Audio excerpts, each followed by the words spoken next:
Notice verse 16. We have now the Great Commission that is given.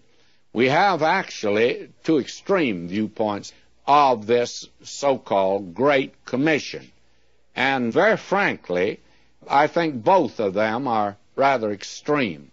The Great Commission in Matthew, it's a source of controversy. One extreme group, they feel that the so-called Great Commission contains the only command for the church. This is it. And they just hang on to it. Others feel that it has no meaning for this day and it should be excluded from the church program. Now, both of these are extreme views, and both, to me, seem to be in error. We've endeavored to show that Matthew has direct application for us. And I think the Great Commission has an application for us today. And this doesn't mean that it'll not find a final and fuller meaning in the future. I think it will. But it's obvious that Matthew did not give the total record of the resurrection, and neither did he give us the total commission. Now, the commission in Matthew should be considered with the other Gospels, and especially with Acts 1:8, as well as with the other three Gospels. All of these give a full-orb command for the present day as well as the future. And I think that it all should be put together, given as a composite. Ye shall be witness unto me, beginning in Jerusalem and Judea and Samaria, and then unto the very ends of the earth.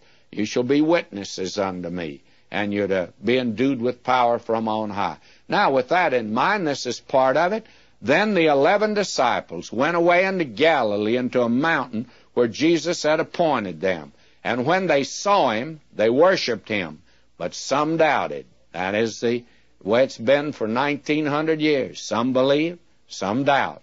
And right now, I'm sure there are people listening to me in both categories, but I rejoice that I believe most of them are in the category of those who believe. Now, and Jesus came and spake unto them, saying, All power is given unto me in heaven and in earth. He's speaking as the King.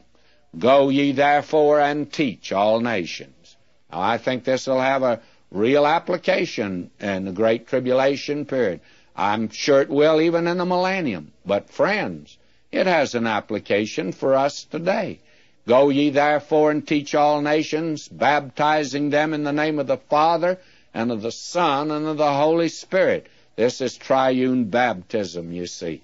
Teaching them to observe all things, whatsoever I've commanded you, and lo, I'm with you always, even unto the end of the age, not the world. He says, I'll be with you.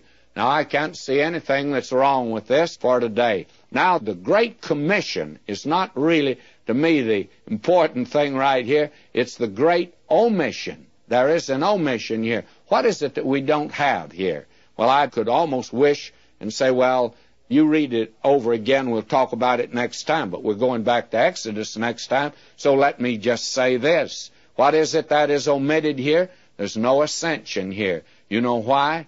Because the kingdom is here upon the earth. And Matthew leaves the king upon the earth because this is where the king is to be. Now, he takes his own out of the world to be with himself, and the ascension is essential for that. Now, will you notice in closing, he was born a king, he lived as a king, he died a king, he rose again a king.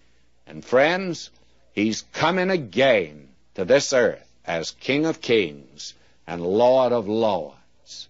I hope you bow to him today.